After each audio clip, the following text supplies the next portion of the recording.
मैं शैलेंद्र कुमार त्रिवेदी, विज्ञान अध्यापक, आर इंटर कॉलेज हरदोई। पिछले अध्याय में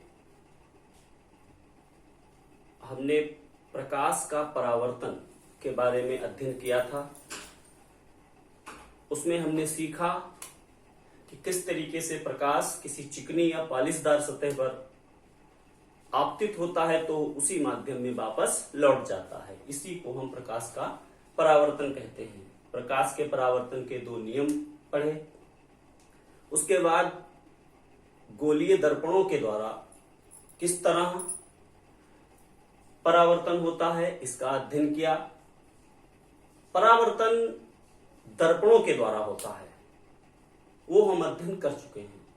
इसके बाद दूसरा अध्याय हमारा है प्रकाश का अपवर्तन। ये दूसरी घटना है। आज हम इसके बारे में अध्ययन करेंगे। प्रकाश का अपवर्तन।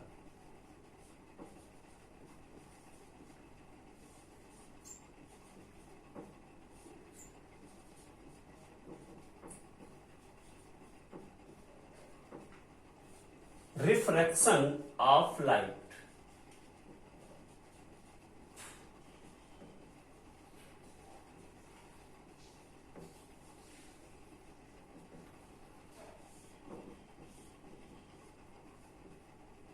ये क्या होता है?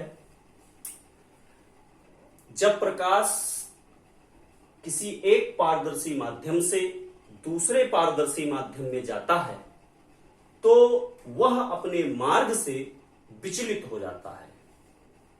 यानी कि जिस डायरेक्शन में वो जा रहा था उस डायरेक्शन में न जाकर के थोड़ा सा अपनी डायरेक्शन से विचलित हो जाता है।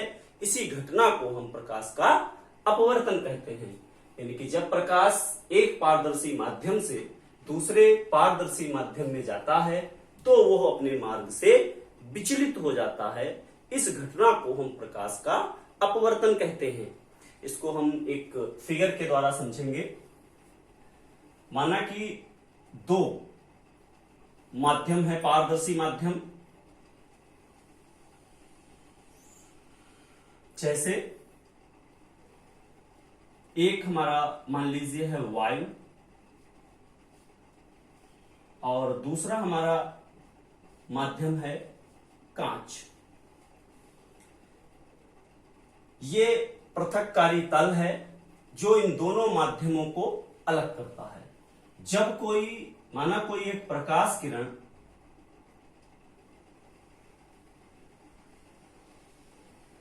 इस तरह इस पृथक्कारी तल पर, यानी पृथक्कारी तल क्या है? जो दोनों माध्यमों को अलग कर रहा है। जब माना कोई प्रकाश किरण इस पृथक्कारी तल पर किसी बिंदु पर आपतित होती है तो जब वो दूसरे माध्यम में प्रवेश करेगी, इस आपतन बिंदु पर एक हम अभिलंब खींचते हैं, यानी पृथक्कारी तल के लंबवत रेखा, इसको हम अभिलंब। ये मान लीजिए कोई हमारी आपतित किरण थी, इसको हमने नाम दे दिया OA। जब वायु से ये कांच में प्रकाश किरण जाएगी तो ये इसकी ओरिजिनल डायरेक्शन है। मान लीजिए ये इसकी ओरिजिनल डायरेक्शन, यदि इसमें विचलन न होता तो ये इस तरीके से जाती, लेकिन ये इस डायरेक्शन में न जाकर के ये थोड़ा सा ऐसे अभिलंब की ओर झुक जाएगी और AB दिशा में चली जाएगी। जो किरण यहां पे इस आपतन बिंदु पर आ रही थी इसको हम कहेंगे आपतित किरण। आपतित किरण ये है हमारा अभिलंब।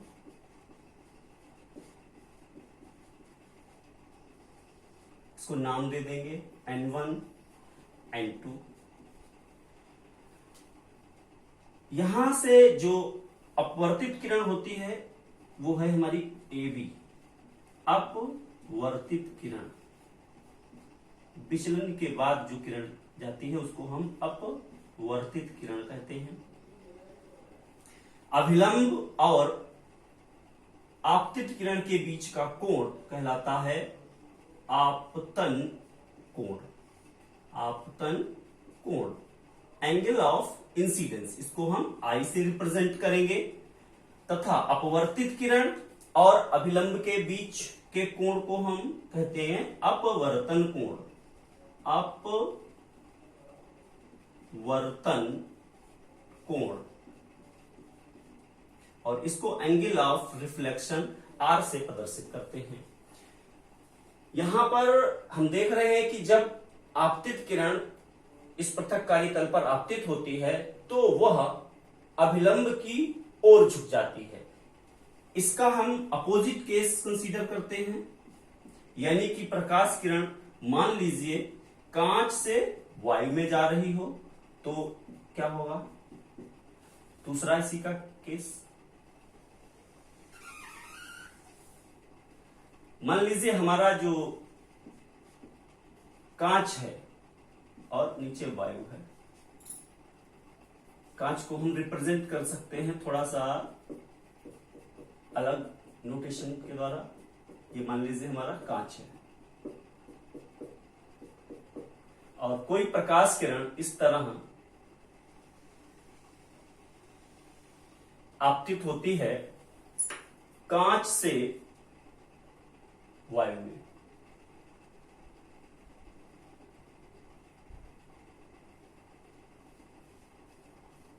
यहां पर इसकी ओरिजिनल डायरेक्शन ये थी, लेकिन ये इस डायरेक्शन में न जाकर के अभिलंब से दूर हट जाती है।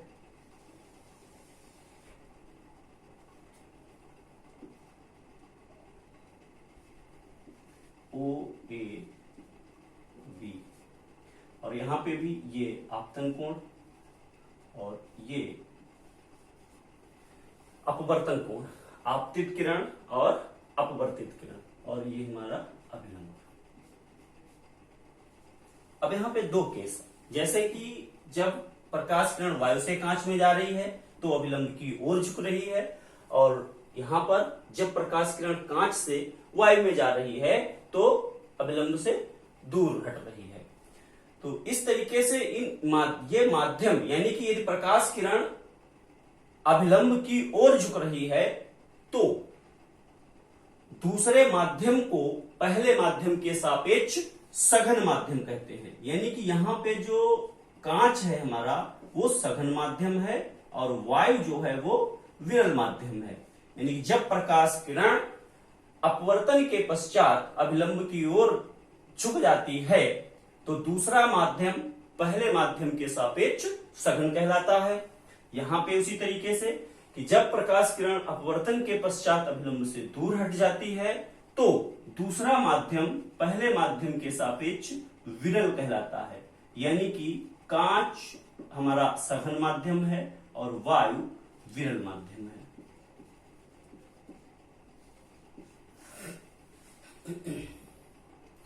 तो इस तरीके से हमने अपवर्तन के बारे में समझा। अपवर्तन क्या है कि जब प्रकाश किरण एक माध्यम से दूसरे माध्यम में जाती है तो वह अपने मार्ग से विचलित हो जाती है। इस घटना को ही हम प्रकाश का अपवर्तन कहते हैं। यदि प्रकाश किरण अपवर्तन के पश्चात अभिलंब की ओर झुक जाती है तो दूसरा माध्यम पहले माध्यम के सापेक्ष सघन माध्यम कहलाएगा, और यदि अपवर्तित किरण अभिलंब से दूर हट जाती है तो दूसरा माध्यम पहले माध्यम के सापेक्ष विरल माध्यम कहलाएगा। अब यहां पे प्रश्न उठता है कि ये क्यों विचलन क्यों हो जाता है। प्रकाश का विचलन इसलिए होता है क्योंकि अलग अलग माध्यमों में प्रकाश की चाल भिन्न भिन्न होती है। चाल बदलने के कारण वो अपने मार्ग से विचलित हो जाती है। तो इस तरीके से हमने समझा प्रकाश का अपवर्तन। अब इसके बाद जो अगला है, इसके दो नियम हैं। जिस तरीके से आपने परावर्तन में समझा था दो नियम थे, उसी तरीके से अपवर्तन के भी दो नियम हैं। अब हम उनका अध्ययन करेंगे।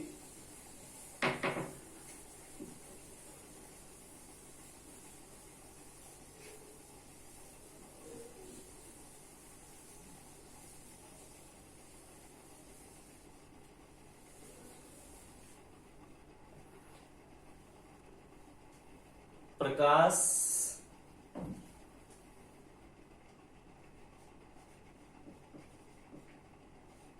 के अपवर्तन के नियम,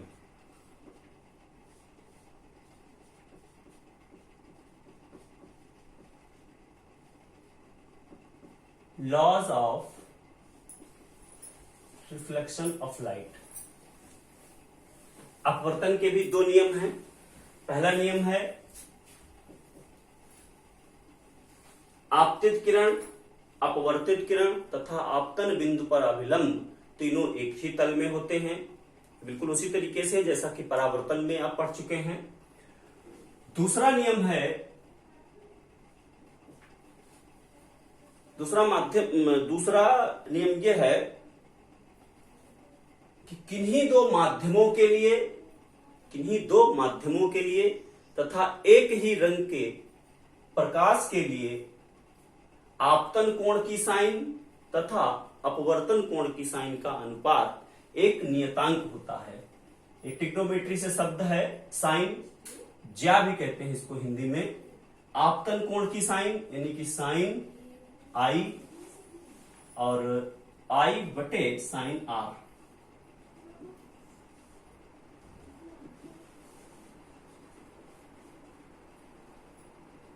बराबर नियतांक।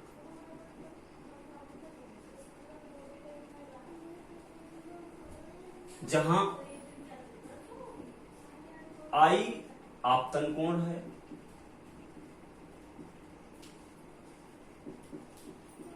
और आर अपवर्तन कोण।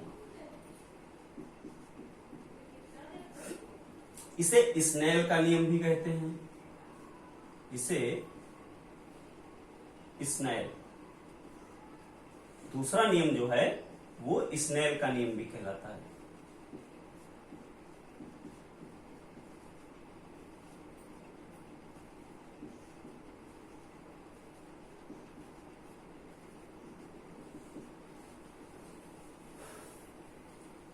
यहां पर जो नियतांक है यानी कि साइन आई बटे साइन आर बराबर नियतांक, ये नियतांक को हम अपवर्तनांक भी कहते हैं।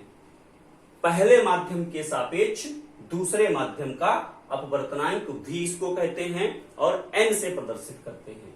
जैसे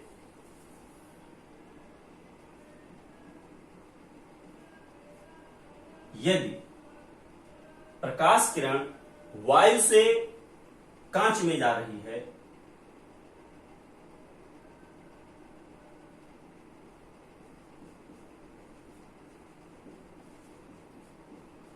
यदि प्रकाश किरण वायु से कांच में जा रही है तो यानी कि वायु के सापेक्ष कांच का अपवर्तनांक, पहले माध्यम के सापेक्ष वायु के सापेक्ष कांच का अपवर्तनांक,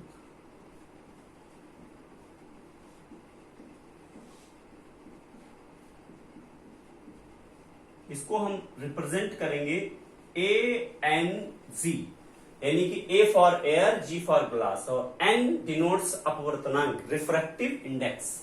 अभी इसके बाद में इसका अध्ययन करेंगे। ANG बराबर साइन आई बटे साइन आर। तो इस तरीके से ये जो नियतांक है ये अपवर्तनांक भी कहलाता है। तो इस तरीके से हमने प्रकाश के अपवर्तन के दोनों नियमों का अध्ययन किया, यानी कि आपतित किरण, अपवर्तित किरण तथा आपतन बिंदु पर अभिलंब तीनों एक ही तल में होते हैं। दूसरा नियम है किन्हीं दो माध्यमों के लिए तथा एक ही रंग के प्रकाश के लिए आपतन कोण की साइन तथा अपवर्तन कोण की साइन का अनुपात एक नियतांक होता है। इसे स्नेल का नियम भी कहते हैं और इस नियतांक को हम पहले माध्यम के सापेक्ष दूसरे माध्यम का अपवर्तनांक कहते हैं। इसके बाद हम स्टडी करेंगे अपवर्तनांक की। क्योंकि ये जो शब्द आया है इसके बारे में समझना जरूरी है कि क्या है।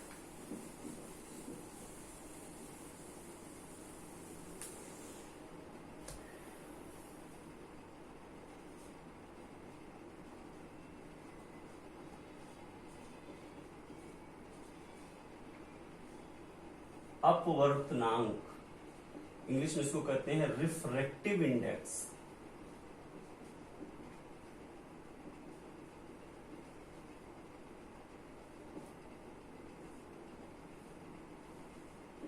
ये क्या है?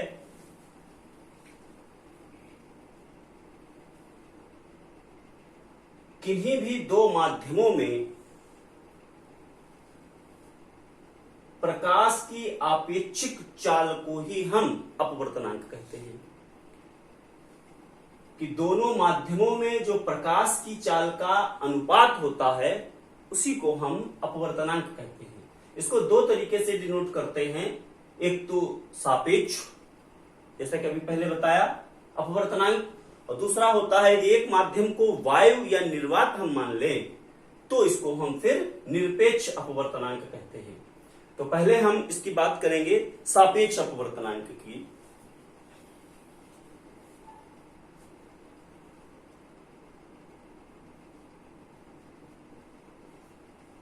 सापेक्ष अपवर्तनांक,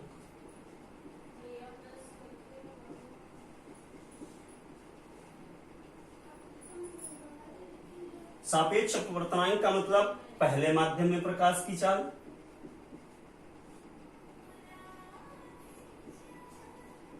पहले माध्यम में प्रकाश की चाल,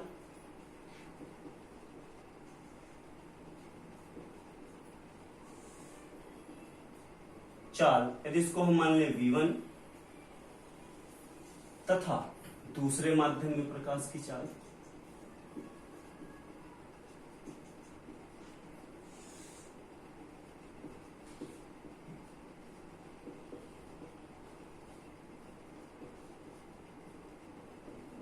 इसको हम मान लें v2। तो इसको डिनोट करेंगे हम 1 और 2, यानी पहले माध्यम के सापेक्ष दूसरे माध्यम का अपवर्तनांक, और ये हमारा हो जाएगा v1 बटे v2। ये है सापेक्ष अपवर्तनांक। लेकिन यदि हम यहां एक माध्यम फिक्स कर दें, मान लीजिए जो पहला माध्यम है वो हमारा वायु या निर्वात हो, तो इसको हम फिर कहते हैं निरपेक्ष अपवर्तनांक। निरपेक्ष अपवर्तनांक कब कहलाएगा?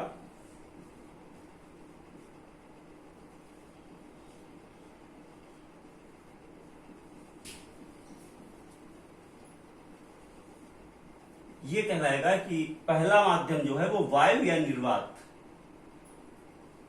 यानी कि वायु या निर्वात में प्रकाश की चाल,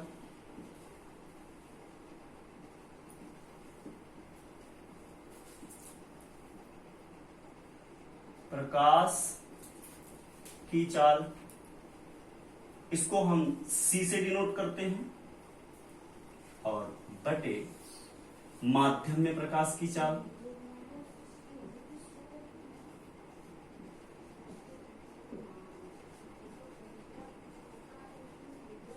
माध्यम में प्रकाश की चाल, इसको हम V से डिनोट करते हैं।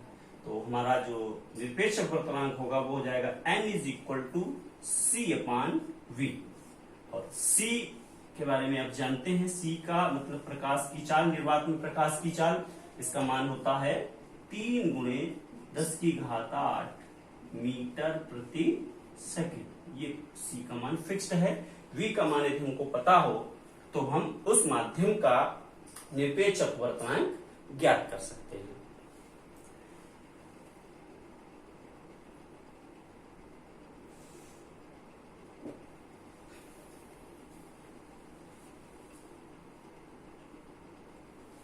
अब यहाँ पे हम एग्जाम्पल के आधार पे इसको देखेंगे।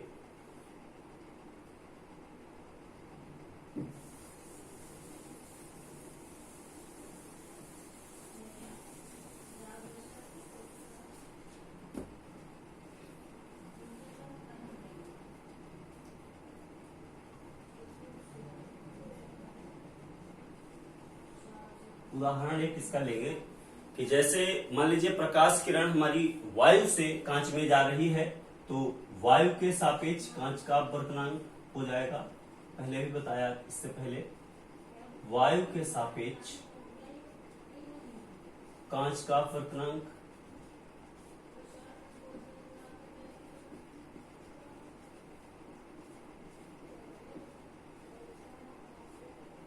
ये हमारा हो जाएगा ANG, A for air, G for glass यानी कि कांच।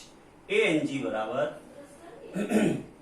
एक तो एयर हमारा हो गया, तो एयर में तो हम इसको C ले लेंगे और G की जगह पे हमने यूज किया VG, यानी कि कांच में प्रकाश की चाल को हमने VG से रिप्रेजेंट कर दिया और इसको हमने इक्वेशन दे दिया 1।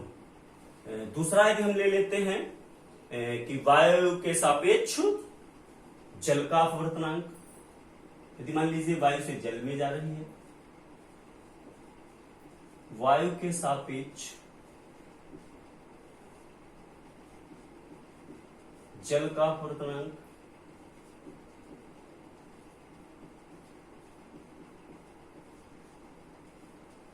यानी कि ANW, A for air, W for water, N for अपवर्तनांक यानी रिफ्रैक्टिव इंडेक्स।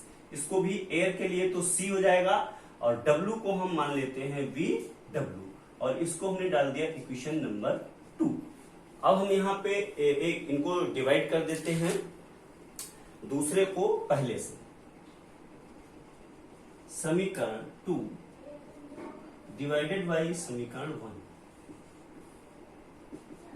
तो ये हो जाएगा ANW बटे ANG यानी कि C अपॉन VW बटे C अपॉन VG।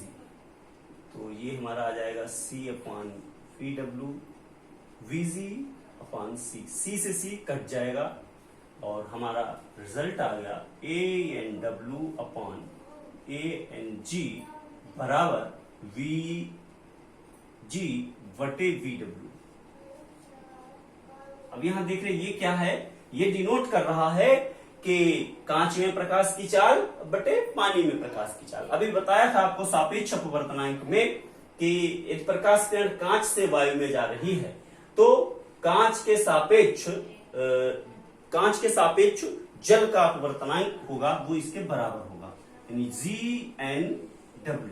ये क्या है, ये है कांच के सापेक्ष जल का अपवर्तनांक। हमने इन दो की मदद से निकाल लिया, यानी कि सूत्र हमारा आ जाएगा कांच के सापेक्ष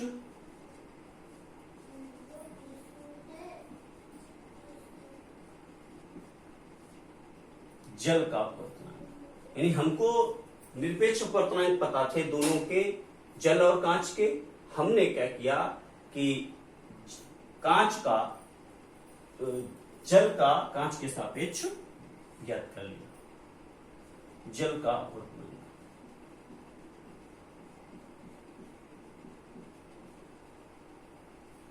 यानी कि GNW बराबर हमारा होगा ANW बटे ANG। ये बहुत इंपॉर्टेंट सूत्र है, इसका प्रयोग आंकिक प्रश्नों में किया जाएगा। आगे जो आंकिक प्रश्न हम सॉल्व करेंगे तब इस सूत्र का बहुत ज्यादा उपयोग होगा। और इससे पहले भी जो N = C अपॉन V हमने स्टडी किया था, वो सूत्र भी बहुत ही इंपॉर्टेंट है। आंकिक प्रश्नों में उसका हम उपयोग करेंगे जब हम आंकिक प्रश्न हल करेंगे। अब यहाँ पे एक चीज इंपॉर्टेंट है समझना, अपवर्तनांक जो है वो भिन्न भिन्न रंगों के प्रकाश के लिए भिन्न भिन्न होता है। अलग अलग रंग के प्रकाश के लिए अपवर्तनांक का मान अलग अलग होता है। जितने भी पदार्थ हैं सभी का अपवर्तनांक भिन्न भिन्न है और जो विभिन्न रंग हैं प्रकाश के, जैसा कि आप स्पेक्ट्रम में देखते हैं, तो उन सभी रंगों के लिए इसका मान भिन्न भिन्न होता है। अपवर्तनांक बैंगनी रंग के लिए अधिकतम, ये बहुत ही इंपॉर्टेंट है एग्जाम की दृष्टि से। अपवर्तनांक बैंगनी रंग के प्रकाश के लिए अधिकतम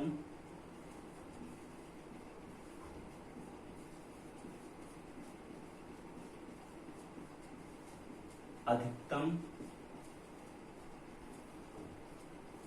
तथा लाल रंग के प्रकाश के लिए न्यूनतम होता है।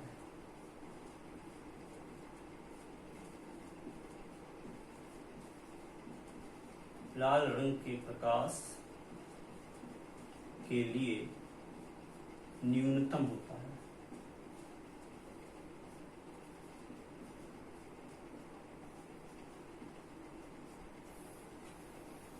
तो इस तरीके से हमने अपवर्तनांक के बारे में स्टडी किया, प्रकाश का अपवर्तन के बारे में समझा। इसके बाद अपवर्तन जो है मुख्यतः हमारे जो सिलेबस में है वो है लेंस, कि लेंसों के द्वारा किस तरीके से अपवर्तन होता है उसका हम स्टडी करेंगे आगे, कि लेंस होता क्या है। लेंस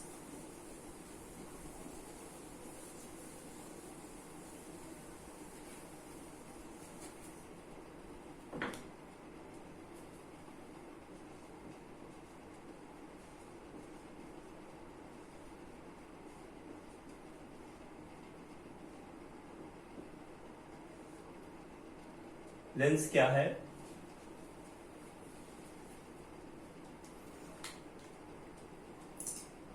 ऐसा पारदर्शी माध्यम जो दो गोलीय पृष्ठों अथवा एक गोलीय और एक समतल पृष्ठ से बना होता है, लेंस कहलाता है। समान पारदर्शी माध्यम जैसे कांच, जैसे हम लोग चश्मे का प्रयोग करते हैं तो चश्मे में भी जो लेंस लगा होता है, यानी कि ऐसा पारदर्शी समान माध्यम जो दो गोलीय पृष्ठों अथवा एक गोलीय और एक समतल, हम यहाँ पे सिर्फ स्टडी करेंगे दो गोलीय पृष्ठों से, क्योंकि हमारे जो सिलेबस में है वो सिर्फ गोलीय पृष्ठों से घिरे हुए जो माध्यम होता है वही हमारा लेंस कहलाता है। सिर्फ गोलीय पृष्ठों से जो लेंस बने हैं उन्हीं का अध्ययन हमारे सिलेबस में है। तो लेंस दो प्रकार के होते हैं।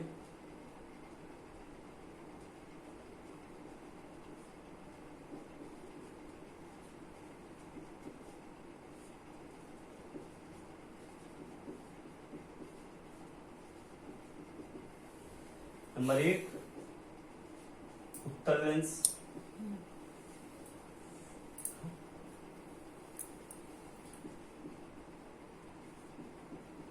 और नंबर दो, अवतल लेंस।